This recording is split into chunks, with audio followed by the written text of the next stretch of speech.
I've been in New York and New Delhi. I've been in Bangkok and Paris and Rome. Wherever I've traveled, I've seen that calmness and peace of mind are a human phenomenon. They are not cultural. There are people who are calm in all parts of the world, and there are people who are restless, and it's not a matter of how they were brought up so much as who they are and how they live. But one thing I've noticed also is that people who are restless, who don't have inner peace, don't have happiness, don't have their lives together, they sort of spin off in all sorts of directions and nothing seems to go right for them. Now, I think the most important thing that is missing in our culture today is this sort of gathering of our concentration and our forces within ourselves, to remember who we are and what we are, to learn how to meditate. And that's what I want to talk about today. I want to talk about meditation. What is meditation? Why meditate? You know, I've been meditating now for nearly 50 years, every day. And quite frankly, I don't know how anybody lives without meditating. And to be even franker, I don't think they do live. I think that they live in a sort of a no man's land because they don't have real joy. Without peace of mind, there is no possibility of happiness or joy. With restlessness, there is only disturbance of the heart and of the mind. And so meditation is a practice which can help everybody. It doesn't matter who you are or what you do. I often think that in our day and age, people take the time, many of them, to go out and jog, exercise their bodies.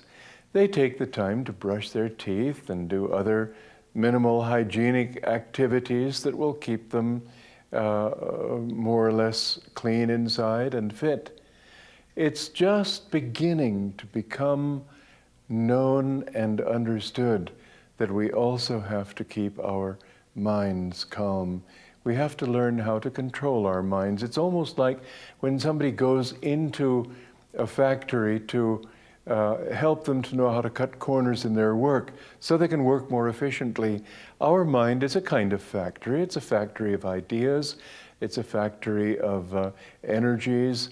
And if we don't know how to direct these energies and these ideas with focus, with concentration, then we tend to just sort of jump around or to go in circles. I have seen something else, because not only have I meditated for 50 years, but I've come in contact with thousands of people who meditate also. And I've seen that the people who take the time to meditate, all of them find that they can solve their problems much more quickly, much more easily. In other words, somebody who says, oh, well, I don't have the time to meditate. I've got all these duties to fulfill. I've got all these jobs to do, all these responsibilities. And the truth is that if they could get their minds calm, concentrated, which is what they do with meditation, then they find that in a few moments, they can solve problems that otherwise they might fret over for hours, days, even weeks. It's a very important aspect of your life to be able to use your mind and your energies effectively, and that's what meditation does.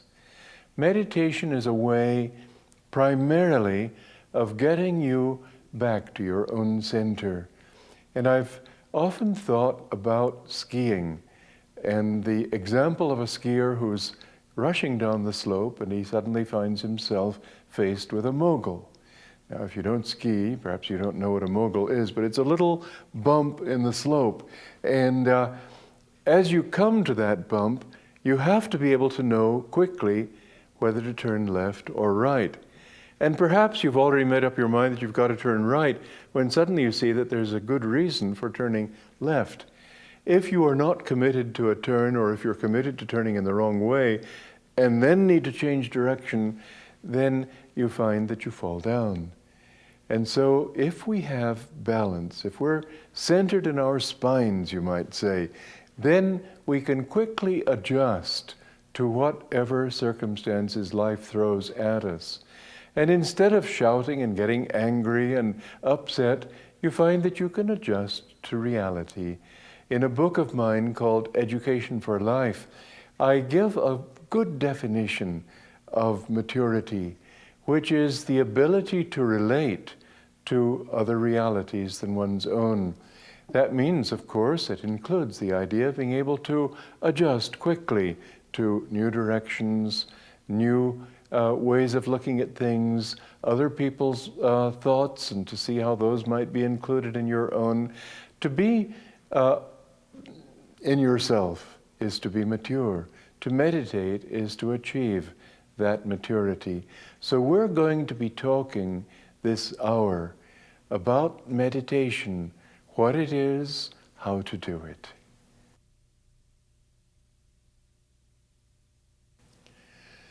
What is meditation? Many people use the word meditation to think about problems, for example. I'll meditate on that, and they let their mind sort of go in circles about how to solve a problem, or perhaps even more than that, or worse than that, thinking about the problem without even thinking about how to solve it. Well, meditation isn't that. That is actually a part of the way the conscious mind works, and we're talking about another level of consciousness. You see, there is the conscious mind, which is basically problem-oriented. It analyzes, it dissects, it sees how this thing is different from that. And there's another aspect of the mind that many people know all about, or at least something about, the subconscious, from which our impulses, our desires, our tendencies that we don't really even know about on a conscious level, and yet they, to a large extent, affect the way we behave, the way we react to things, how we like things or dislike things. The subconscious is the realm of dreams, but there's another aspect of the mind, and people are only now beginning to talk about it seriously, and that is the superconscious. There is a higher aspect to your mind. It's that aspect. It doesn't come from the subconscious. The subconscious is not wise, but there is an aspect of your own consciousness that is wise, that knows what to do in any circumstance. And you've certainly had times in your life when suddenly you knew. Maybe you received an inspiration. Maybe you knew this is what is right. Maybe you felt that that's what's going to happen, and there was no sensory reason to tell you that's why it should happen or that it must happen. Nonetheless, you know. This is a little glimpse, a sort of a whisper from the subconscious, the superconscious, and you can reach up into that superconscious through meditation. When you meditate, then suddenly you open your mind. If you meditate rightly, you open your mind to that higher aspect of your own being. And so meditation is different from concentration, and meditation is also different from prayer. Prayer, you might say, is asking God to come to you, asking God to help you, asking God to guide you, whatever it might be. But most people in prayer do all the talking. What we have to do is listen for God's answer. Now, I know some people don't like the word God, but you know, God is in you, and He's your own higher self. In fact, you can think of Him as the highest potential you can imagine for yourself. And the reason it's good to think of God is because otherwise you tend to think I, and limit it to the ego. And that's what prayer is basically all about. What you need to do, and you don't need to listen to a voice booming at you from the clouds. You don't need to listen to some cosmic policeman directing you to go left or right. What you need to do is listen to your own higher conscience. We need to listen, and this attitude of listening is often a matter not of what you listen to, but the attitude of mind, how you listen. And so, one thing that will help you is to learn how to release the restless thoughts.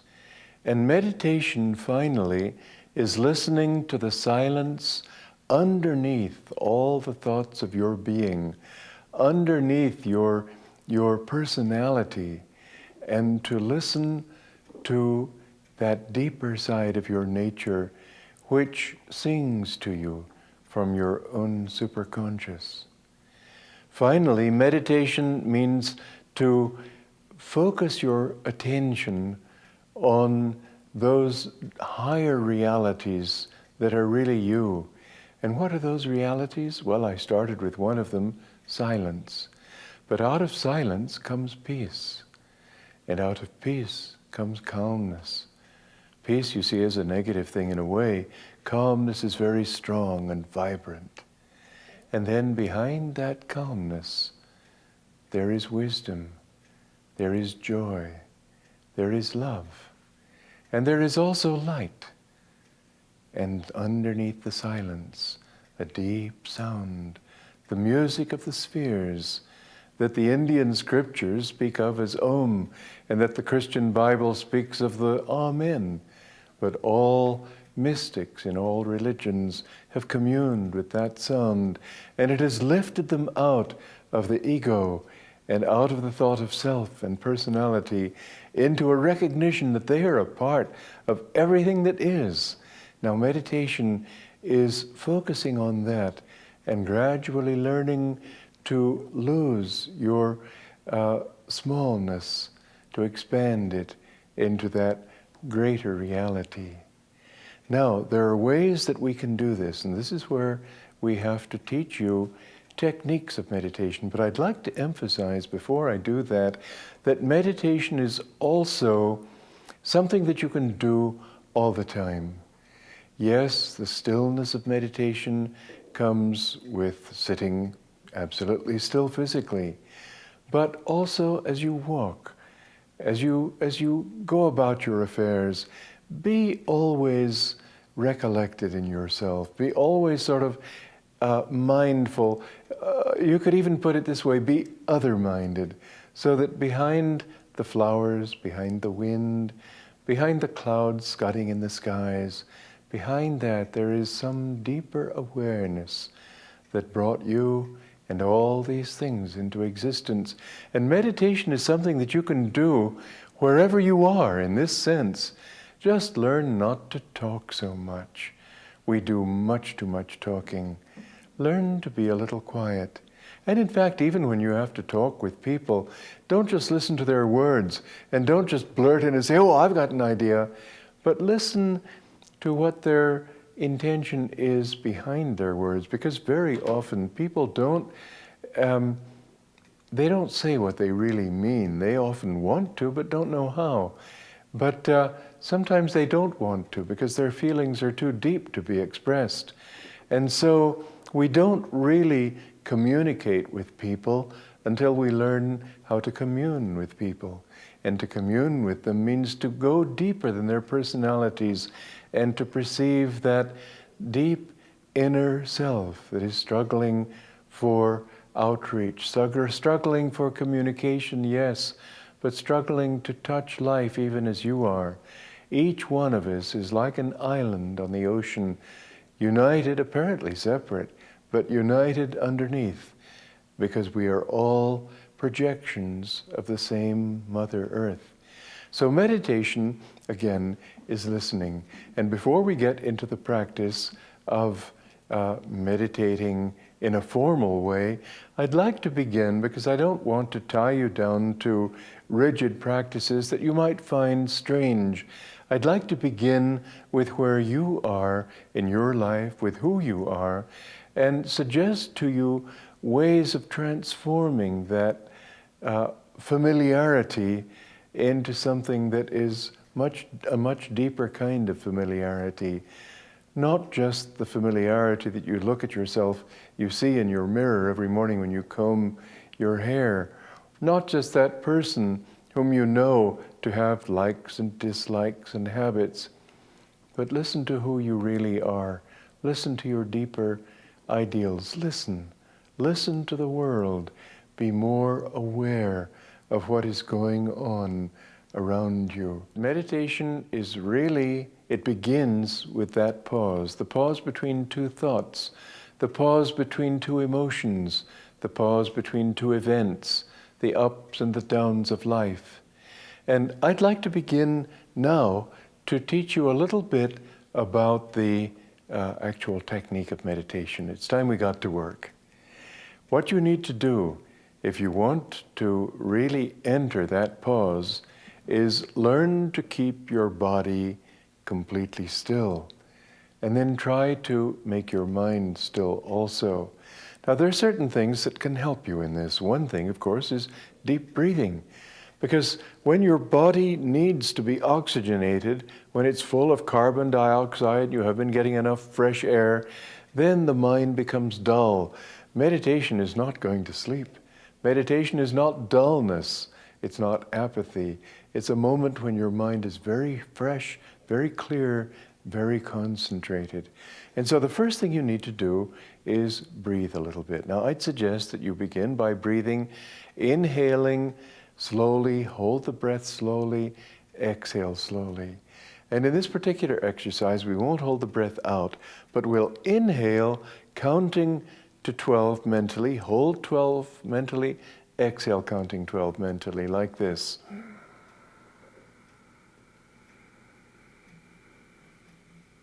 Hold.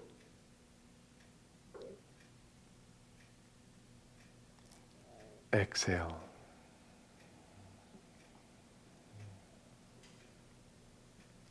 And with that rhythm, do that 2 or 3 times. Now, because time is somewhat short, we won't go through that exercise completely. I have a lot I'd like to tell you. So let's assume you've done that 3 times, okay?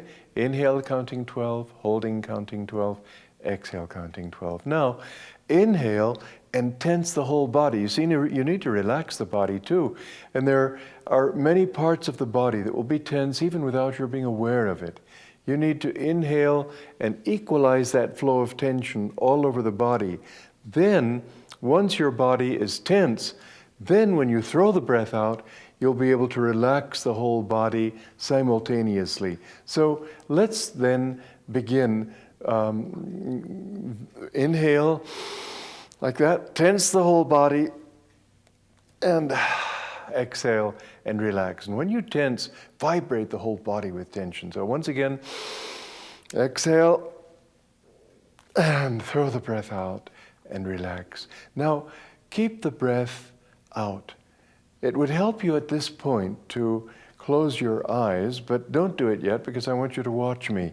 There is a point that you need to concentrate on, and that is right here at the point between the eyebrows. You know, it's interesting. People are wiser than they realize. Many spiritual teachings we all understand without knowing that they're spiritual teachings.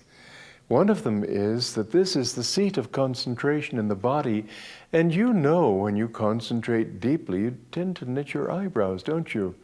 It's because you automatically send your mind to this whenever you concentrate. Now, what's that mean? You think here.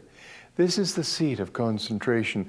Now, what you want to do in your meditation is focus your gaze and your attention at the point between the eyebrows. This is the seat also of higher consciousness. It's the seat of superconsciousness.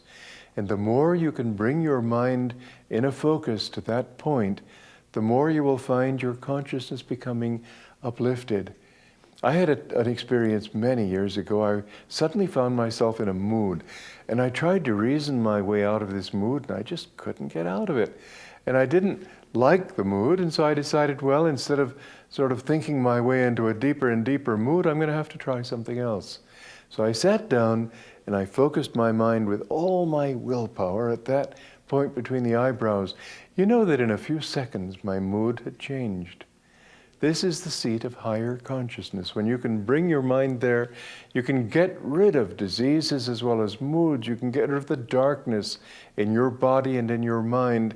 You can find that everything will go better for you if you can focus your attention there. Just try it. Now, I spoke of focusing your gaze at that point. I didn't mean like that. I didn't mean crossing your eyes so much as, you could put it this way, that if you held your thumb out at arm's length, the focus that you'd have there would be just a slight. The main thing is that your attention be here.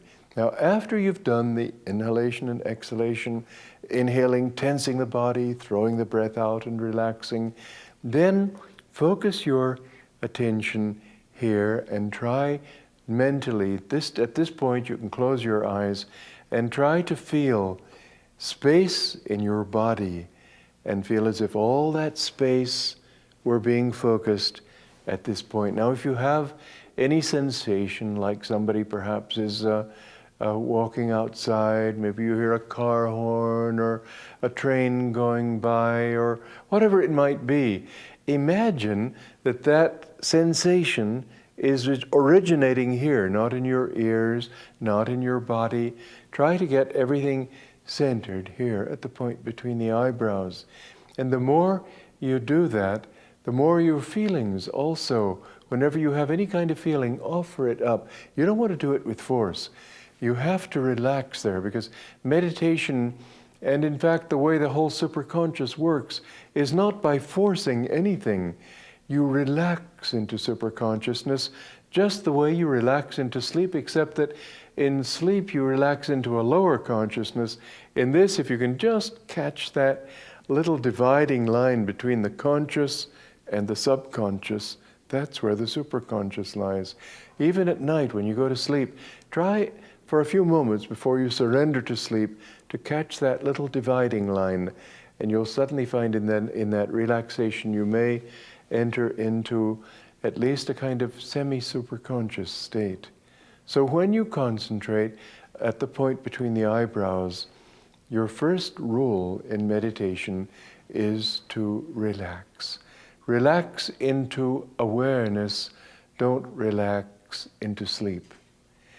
Relax your body by thinking space in your body. And you may think of space all around your body and feel that you are releasing into that space every last vestige of tension and mental preoccupation. And then relax more and more upward. Meditate with a feeling of pleasure, not with a feeling of duty and hardship and stern willpower, but just feel that you enjoy your reality, the deeper reality of your own being. Be like the sea. Be like a wave on the sea that merges back into the great ocean and becomes the ocean. The deeper your calmness, the more you will expand. But as the waves rise onto the beach and sink back with a hiss into the ocean again, so now be conscious of your breath. Feel that your breath is like the waves. And watch the breath. Don't control it, but just watch it impersonally and allow it to come in and out. And in fact, in the ancient teachings of yoga, which is really the science of meditation, they say that there is a mantra that will help you to calm your mind, and it will resonate with the breath. So when the breath comes in and you're just watching it without control, as it comes in, mentally say Hong, H-O-N-G. And as the breath goes out, mentally say Saw, S-A-U. Now the meaning of this in Sanskrit basically is I am He. I am that ocean. I am that vast, expanded peace and love and joy. But you don't have to think so much of the meaning, because the words themselves will soothe you into that expanded state. So sit as long as you like and just watch the breath and feel that you are going more and more into the stillness of your own ocean depths, that you are one with the ocean. You are a part of it. Let the breath flow like the waves until finally there's no breath anymore, and there is only your own vastness. That is meditation.